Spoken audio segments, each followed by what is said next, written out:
really soon. Gayle Lofthouse.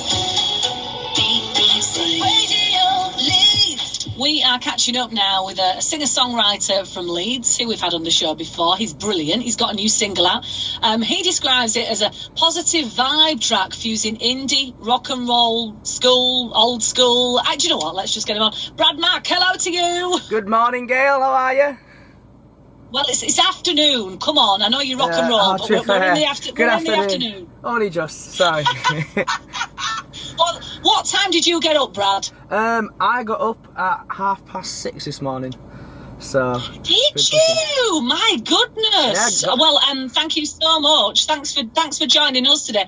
What is life like for you at the moment? Because I haven't caught up with you for a wee while. What's going on with you? Well, in the exact moment, I'm trying not to become a dollop of Brad Mack ice cream myself, Gayle. It's so warm. But other than that, though. Things are just rolling with music. So the Brad Mack music scene has become a band now. So it's Brad Mack and the Moneymakers. So that's really exciting, especially given the whole long lockdown, getting his teeth stuck into it. So. Oh, well, bless you, Brad Mack and the Moneymakers. Is that the dream? Ideally, do you just want to make lots of money and be really famous? Well, when you put it that way, it was more of a catchy kind of name. But ultimately, yeah, it'd be nice to just achieve success, and as much success as possible. But in the eyes of music, the more successful you are, ultimately, you do end up making money from it. So, yeah, if I could get to Ed Sheeran level, that'd be awesome. But I'm just gonna go as far as I can. You know, it's difficult and confusing and complicated these days. I was talking to a record producer about a week ago, actually, and he was talking about the songwriting process and how eventually you get your money from what you've made. And if you're putting things out there in the ether all the time, it can be difficult to make money in that way these days, can't it? Definitely. I mean, I think it's all playing the long game of getting the awareness and just giving more avenues for people to get your vibe, so to say, or just to become almost like a household band within loads of houses around the UK. And the more people listen to you, the more people come to gigs, then it becomes more of a following, a culture, then you get fans out of it. So it's a long game process, like I say, but it's an exciting one.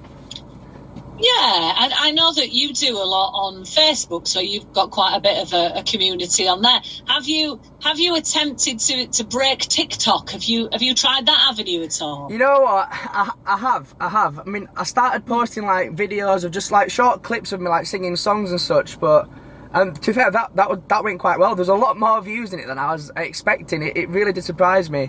But I think the whole culture of TikTok and all the editing and like having these short, I think there's still a trick that I've got to learn to it, but it's definitely on my mind. I've seen how it's worked for so many other people, so I just need to adapt it to my own kind of style. But yeah, it's definitely in the works. There was a lady on the other week. I didn't speak to her. Richard Stead spoke to her on Breakfast, I think. But she's a busker. She's often in the middle of Leeds, and she does very well at that. She's a very good singer. She's a very good songwriter as well. But what she does at the same time is she streams her performances in the middle of Leeds on TikTok, and she's able to make a really decent living doing that. So you could live stream what you're doing. Have you thought about that? You know what? Not in terms of TikTok, but that is a great idea. Like, thank you for saying that, Gayle, because you feed me this. This is what music's like. You learn something new every day, and then you apply it to your own little thing. Yeah, definitely. That sounds exciting. It is a buzz. Like, I love music, so every time I learn how else I can like another area I can like delve into, or get my teeth stuck into it. It's exciting. Yeah. Do you like collaborating with other artists? Is that helpful when you sort of get out of your own mind for a moment and try and work with somebody else? Definitely. I think it's really important, if I'm honest. Like, you can definitely get very pigeoned into your own kind of style and whole, but I think you do meet a wall where a lot of the stuff you write becomes almost repetitive or very samey.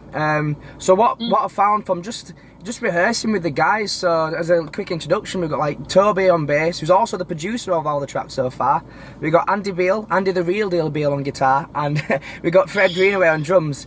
But rehearsing together with these guys, like, we're just bouncing off each other, and Fred will be like, oh, what if we did a fill here, or if we swung that rhythm, then Andy's like, what about that tone, what about change the dynamic here? And it's so special. You can't just, it's so hard to capture like the magic of it, just people coming together. So yes, I think it's important. So working with other artists. When are you going to be gigging then? Well, I've got a gig this weekend. So this is July the 24th.